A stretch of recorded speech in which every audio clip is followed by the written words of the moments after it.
அன்பினர்களே, வளைகுடா போரின் உச்சகட்டம் நெருங்கிக் கொண்டுவிட்டது.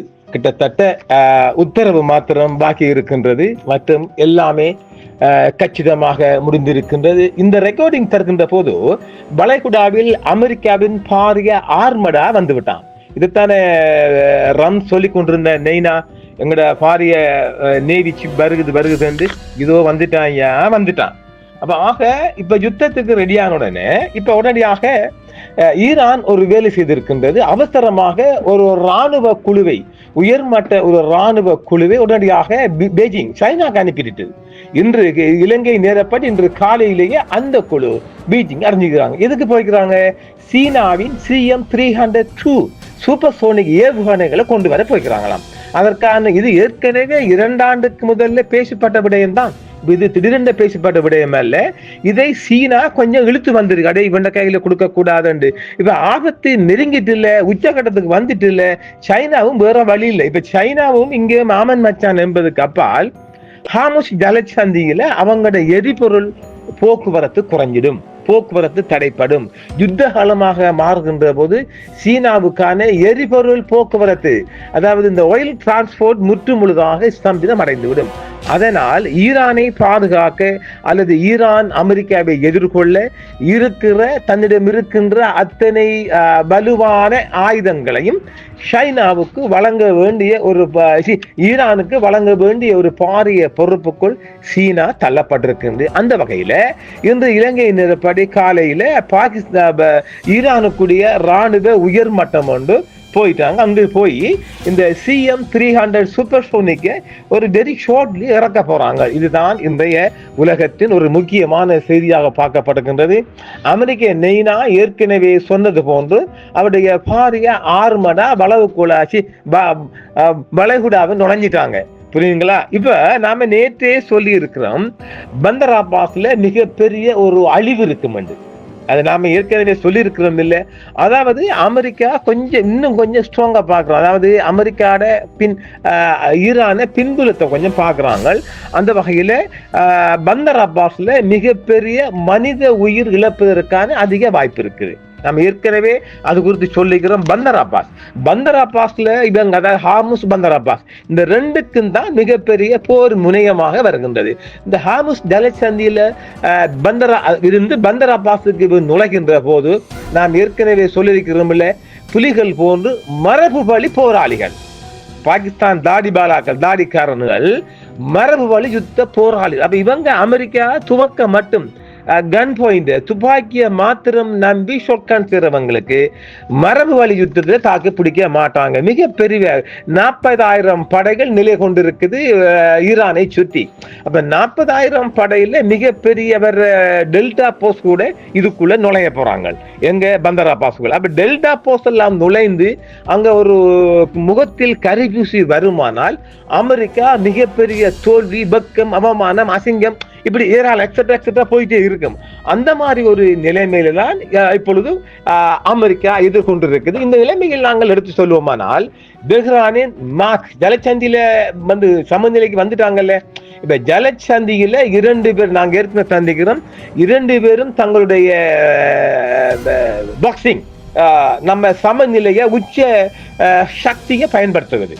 தெஹ்ரானின் மார்க் 4 கப்பல், எதிர்ப்பு கப்பல் ஏவுகணைகளை நிலைநிறுத்துவதற்கான நடவடிக்கை 2003ஆம் ஆண்டுக்கு பிறகு மிகப்பெரிய அமெரிக்க எழுச்சியுடன், அமெரிக்க கடற்படை எழுச்சியுடன் ஒத்துப்போகிறது. இது உலகின் மிக முக்கியமான எண்ணெய் நெருக்கடி புள்ளியின் விரிவாக்க அபாயங்களை எழுப்புகிறது. அப்ப ஆக சரிதானே, ஹார்முஸ் ஜலசந்தியில இவங்க ஏட்டுக்கு போட்டியாக 2 அணிகளும் மோதுகின்றன. மரபு வழி யுத்தக்காரனான ஈரான்காரன் ஜெயிச்சிடுவான். மிகப்பெரிய உயிரிழப்புக்கு இடம் இருக்குது. அப்ப அமெரிக்கா இங்க ஜலசந்தியில களமிறக்கத்துல 80% இது புலிகளும் இப்படி அடிச்சாத்தினார்கள்.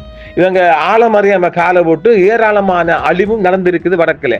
அந்த மாதிரி மிக அதிகமான உயிரிழப்பு அமெரிக்காவுக்கு ஏற்பட போகுது. நாம ஏற்கனவே சொன்னோம் இல்ல, ஹார்முஸ் சந்தியில அந்த சந்தியில மிகப்பெரிய ஒரு யுத்த மோதல் வருமானால் அமெரிக்கா மிகப்பெரிய உயிர் பலி எண்ணிக்கையை கவுண்ட் டவுன் பண்ணணும். அப்ப சரியான ஈரானிய ராணுவ மற்றும் அரசாங்க அதிகாரிகள் பேச்சுவார்த்தைகளை விரைவுபடுத்த சீனாவுக்கு பயணம் செய்துள்ளார்கள். இதுதான் இன்றைய செய்தி. இது மேற்கத்திய வற்புறுத்தல், அழுத்தம் மற்றும் அமெரிக்காவின் எச்சரிக்கை கடற்படை முன்னோக்கி நிலைநிறுத்தலை விரிவுபடுத்துவதற்காக கருதும் நிலையில் தெஹ்ரான் தனது கடல்சார் தடுப்பு வலயத்தை பற்றி சிந்திக்குது. இப்ப இவங்களோட ஆமடாவை சந்திக்கிற எப்படி என்னென்ன அணுகுமுறையில கொடுக்கலாம் என்றால், இது சீனாட மிகப்பெரிய சீனாட 302 CM-302 என்ற சூப்பர்சோனிக் ஏவுகணை தான் இதை தாக்கு பிடிக்கக்கூடிய. இதுல வித்தியாசம் நாங்க ஏற்கனவே சொல்லிக்கிறோம். இவங்க ஆளில்லா விமானம் உண்டு, ஈரானின் ஆளில்லா விமானம் உண்டு. இவர் ஆப்ரஹாம் லிங்கன் அடிக்க பார்த்தான். அந்த அச்சத்தெல்லாம் கொண்டு ஒளிச்சு வச்சாங்க. இது பாரசீகா விட்டு இப்ப கிட்ட நெருங்கிட்டீங்கல்ல, அடிபடி சாவ போறீங்க. சரி, பார்க்கலாம். சீனாவின் CM-302 சூப்பர்சோனிக் கப்பல் எதிர்ப்பு கப்பல் ஏவுகணைகளை வாங்குவதை உறுதி செய்வதற்கான ஈரானின் நடவடிக்கை அமெரிக்க பாரசீக வளைகுடா அரங்கில் முன்னோடி இல்லாத வகையில் கடற்படை மற்றும் வான்வழி ஆர்மடாவை உயர்த்தியுள்ள தருணத்தில் வெளிப்படுகிறது. அதாவது அமெரிக்காவோட ஆர்மடாவை எதிர்கொள்ள வேண்டுமானால் சைனாட 302 சூப்பர்சோனிக் இறக்கித்தான் ஆகணும். அது அடிக்குமா? அது இங்க அதாவது கிட்டத்தட்ட பந்தரா பாஸ்ல வச்சு ஏன் எத்தி தோல்லவே அது தானாக, அதாவது மெஷின் ஒன்றும் இல்லாம மனிதனால் இயக்கக்கூடிய வகையில தான் ஈரான். நாம் அதை பற்றி நிறைய சொல்லிட்டோம். அதாவது தரையில நின்று தோல்ல வச்சு இந்த தாடிகாரன்கள், ஈரான் தாக்காரன்கள் தனது தோளில் நிலைநிறுத்தி தாங்கி அடித்தால் இவர் ஆர்மடா இந்த பட்டாசு வெடிச்சா போல வெடிச்சு தூளாகும். இது அசிங்கம் இல்லை அமெரிக்காவுக்கு, அதுவும் ஒரு ராஜேந்திரன் தான். அமெரிக்கா பாரசீக வளைகுடா அரங்கின் முன்னோடி இல்லாத வகையில் கடற்படை மற்றும் வான்வழி ஆர்மடாவை உயர்த்தியுள்ள தருணத்தில் இந்த வெளிப்பாடு ஈரான் பக்கம் இருந்து வெளிப்பட்டிருக்குது. இது ஏவுகணை வீச்சு, எதிர்வினை நேரம் மற்றும் கடல் கட்டுப்பாட்டு கோட்பாடு, இப்போது அணுசக்தி ராஜதந்திரம் மற்றும் பிராந்திய தடுப்பு சிக்னல் நேரடியாக குறுக்கிடும் ஒரு சுருக்கப்பட்ட விரிவாக்க சூழலை உருவாக்குறது. தெஹ்ரானும் பெய்ஜிங்கும் குறைந்த 2 ஆண்டுகளாக மேம்பட்ட விவாதங்களில் ஈடுபட்டுள்ள நிலையில் இப்பொழுது இறுதியாக கடந்த ஆண்டில் சுருக்கமாக ஆனால் தீவிரமான இஸ்ரேல் ஈரான் மோதலுக்கு பிறகு இப்பொழுது இந்த 302 இறக்க வேண்டிய ஒரு தேவை ஈரானுக்கும் கொடுக்க வேண்டிய ஒரு தேவை சீனாவுக்கும் வந்திருக்கு. 2 நாடும் ஒரே புள்ளியில போறாங்கல்ல, வந்துதான் ஆகும். அப்ப இவட அமெரிக்காவின் ஆர்மடாவை மிகப்பெரிய உலகத்தின் மிகப்பெரிய நேவி கப்பல் அதை எதிர்கொள்ளது தான் இந்த 302 CM சூப்பர்சோனிக் அள்ளி இறக்கப்படுறது சைனா. பார்க்கலாம் எந்த அளவு தாக்க பிடிக்கலாம் என்று.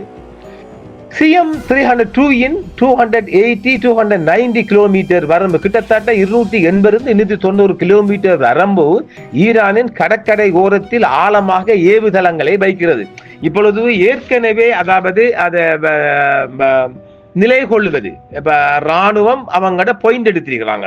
ஈரானுக்குள் பந்தர் அப்பாஸ்ல இருந்து எந்தெந்த இடங்களில் பாயிண்ட் எடுக்கலாம் என்று கடந்த 24 மணி நேரங்களாக ஈரானிய ராணுவ தரப்புகள் பாயிண்ட் எடுத்திருக்கிறாங்க, பேஸ் எடுத்திருக்கிறார்கள். தாக்குவதற்கான ஒரு களத்தை கொண்டு வந்திருக்கிறார்கள். நேவி எந்த இடத்தில் எந்த மாதிரி தாக்கலாம் என்பதற்கான ஒரு களத்தை கொண்டு வந்திருக்கிறார்கள். இப்பொழுது ஈரானிய உச்ச தலைவர் உத்தரவு கொடுத்திருக்கின்றார், உங்கள் மீது ஒரு தாக்குதல் கொடுக்கணும்னா விட்டு அடிங்க. இந்த வயல்ல டிராக்டர் 240 டிராக்டரை கொண்டு உழவி அடிப்போம் இல்ல, அந்த மாதிரி தான் ஜலச்சந்தி மாறப்போகுது. மிகப்பெரிய, அதாவது ஒரு விடயத்தை நாங்க ஆழமா சொல்லும். ஈரான் வளைகுடா யுத்தம் என்பது இல்லாட்டி பந்தர் அப்பாஸ் நோக்கிய யுத்தம், இல்லாட்டி ஹார்முஸ் ஜலச்சந்தி யுத்தம் 3ஆம் உலக யுத்தம். அதுக்கு மாற்று கருத்துக்கு இடம் இல்லை. ஏற்கனவே 1ஆம் 2ஆம் உலக யுத்தம் என்பது பொருளாதார சிக்கல். இப்போதும் பொருளாதார சிக்கல். ஏகப்பட்ட கடல்ல அமெரிக்கா தத்தளிக்கிறான். இந்த மாதிரி யுத்தத்தை கொண்டு இப்ப ஈரானுக்குள்ள நுழைஞ்சி அவங்கட ரிசர்வ்ஸ் அள்ளிக்கு போகத்தான், அவங்கட வளத்தை கொண்டு போத்தான். இவனுக்கு உலகம் முழுவதே அடுத்தவங்கட வளங்களை சுரட்டி தின்ற பன்னாரைகளுக்கு ஈரானுக்கு நுழைய பார்க்கிறான் ஈரான்காரன் விடான்கள் பார்க்கலாம். இது பல வெக்டார் அச்சுறுத்தல்களுக்கு உகந்ததாக இருக்க வேண்டும். ஏஜிஸ் காம்பேக்ட் சிஸ்டம் போன்ற அடுக்கு பாதுகாப்புடன் கூடிய அமெரிக்க மேற்பரப்பு போராளிகளுக்கான கால்குலஸை மாற்றுகிறது. ஆனால் அவை ரேடார் அடிவானம் மற்றும் ஈடுபாட்டு நேர சுருக்கத்தால் அடிப்படையில் கட்டுப்படுத்தப்படுகின்றன. ஈரான் ரேடார் வந்துகிட்டு ரொம்ப மோசம் காட்டி கொடுத்துருவான். எங்கெங்க என்ன ஏற்கனவே கடலுக்குள்ள நிலை கொண்டு இருக்குது. அப்ப அவங்க பாயிண்ட் எடுத்துக்கிறாங்க. நிலை கொண்டு தேவையான தகவல்களை தெஹ்ரானுக்கு வழங்கிய வண்ணம் இருக்கிறது. இப்பொழுது இவர் ஆர்மடா வந்ததுக்கு பிறகுதான் இன்னும் ஈரான் தன்னுடைய பலத்தை பலப்படை ஸ்ட்ராங் பண்ணிக்கிறாங்க. அவங்களோட சக்தியை பயன்படுத்திக்கிறாங்க. பெய்ஜிங் பொது உறுதிப்படுத்தல் இருந்து அதாவது இன்னும் பெய்ஜிங் சொல்லல, அவன் சொல்லலே. அவன் எங்கிட்ட ஐட்டம் வாங்க வந்தீங்கன்னா அவன் சொல்ல மாட்டான், ஒரு காலம் அவன் சொல்ல போகல. இவன் இது கசிஞ்ச செய்திகள் தானே, அங்கிட்டு இங்கிட்டு கசிஞ்ச செய்திகளை தான் அள்ளிடாலாமே ஒழிய சைனாட செய்தி இதுக்குள்ள எங்கேயுமே நுழையல. சைனா அதை பத்தி வாய் திறக்கல. ஆனா போலீஸ் அடிச்சு கேட்பான் சொல்லிதான் தான் இருக்குது. அது அதே நேரம் இவங்களோட CM-302 BeiJ-12 அமைப்பின் ஏற்றுமதி வழி தோன்றல் என்றும் இது மிகப்பெரிய அழிப்பான். அதாவது கப்பல்களை உண்டு இல்லென்று விமானம் தாங்கி கப்பல்களை உண்டு இல்லென்று பண்ணுவதுதான் இந்த CM-302 ஏவுகணை. அப்ப இது இன்றைக்கு பெரிய அச்சுறுத்தல் இவங்களுக்கு அமெரிக்காவுக்கு மிகப்பெரிய அச்சுறுத்தலை கொடுத்திருக்குது. கிட்டத்தட்ட இது ஒரு 5 மீட்டர் கொண்டது, உயரமும் கொண்டது. உண்டு இல்லைன்னு பண்ணி தாக்கிறார். டெய்டோஸ், அதாவது நாம ஏற்கனவே தந்துக்கிறோம் சீனாவை பத்தி. சீனாட டெய்டோ சேட்டலைட் தான் எல்லா இதுக்கும் கண்ட்ரோல் பண்ணுது. இது எப்படி இருக்குது, அவன் சேட்டலைட் ஊடாகத்தான் தாக்குதல் நடக்க போறாங்க. இப்ப சைனாட முழு பலம் வருது. 250 முதல் 500 கிலோமீட்டர் வரை இடையுள்ள கூடப்படும் இந்த CM-302 என்பது போர் முனை 5000 டன் வரை இடம்பெறும் கப்பல்களில் பேரழிவு சேதத்தை ஏற்படுத்த போதுமான அழிவுகளை கொண்டுள்ளது. அப்ப இவர் ஆர்மடாவை குறிவைக்க போகின்றது. இவர் ஆர்மடாவை கடலுக்குள்ள அமுக்க போறது, அமெரிக்காவுக்கு மிகப்பெரிய அழிவை கொடுக்க போறது இந்த 302 CM-302 ஏவுகணை தான். இந்த படம் தாரம் பாருங்க, இதுல வீடியோவும் வருது பாருங்க. இதைத்தான் இன்னும் 24 மணி நேரங்களுக்குள் ஈரான் இறக்க போகுது. அவங்களோட கமர்சியல் ஷிப்ல இறக்க போறாங்க. அநேகமாக இன்று காலை விடிந்தால் புதன்கிழமை 25ஆம் தேதி காலைக்குள் தெஹ்ரானை வந்து அடைய போறான் CM-302 302 கண்ட கணை. அப்ப மந்தன அள்ளி எறிவான் இல்ல, பார்க்கலாம் எந்த அளவுக்கு இது தாக்கு பிடிக்க போகுது, அழிக்க போகுது. மிகப்பெரிய அழிப்பு. ஏற்கனவே ஜஸ்ட் மிஸ்ஸிங் தப்பி இருக்கிறாங்க. ஆளில்லா விமானம் கூட ஏப்ரஹாம் லிங்கம் தப்பியிருக்கிறான். இப்ப இவர் ஆர்மடா இந்த CM-302 இருந்து ஒருபோதும் தப்ப முடியாது என்பதை நாமளும் சொல்லலாம். இந்த கோட்பாடு சட்டத்திற்குள் CM-302 ஒரு ஒற்றை ஆயுதமாக குறைவாகவும் ஷாக் ஃபைட் லிவரேஜுக்காகவும் அளவீடு செய்யப்பட்ட ஒரு அடுக்கு கடல்சார் சீரழிவு சுற்றுச்சூழல் அமைப்பில் உட்பொதிக்கப்பட்ட ஒரு சக்தி பெருக்கியாகவும் செயல்படுகிறது. அமெரிக்க கடற்படை எழுச்சி மற்றும் கேரியர் சமிஞ்சை கூட இயக்கத்தில் அதிகரிப்பு வடிவில் மிகப்பெரிய தாக்கத்தை கொடுக்கும் என்று சொல்லப்படுது. இப்ப இவர வருகிறாரு அமெரிக்கா நிலைநிறுத்துக்குள்ள ஏப்ரஹாம் லிங்கன் மற்றும் ஜெரால்ட் ஆர்ட்ஃபோர்ட், இந்த ரெண்டையும் குறிவைத்து தான் சைனா கொடுக்குறான் 302 தள்ளி இறக்க போகுது.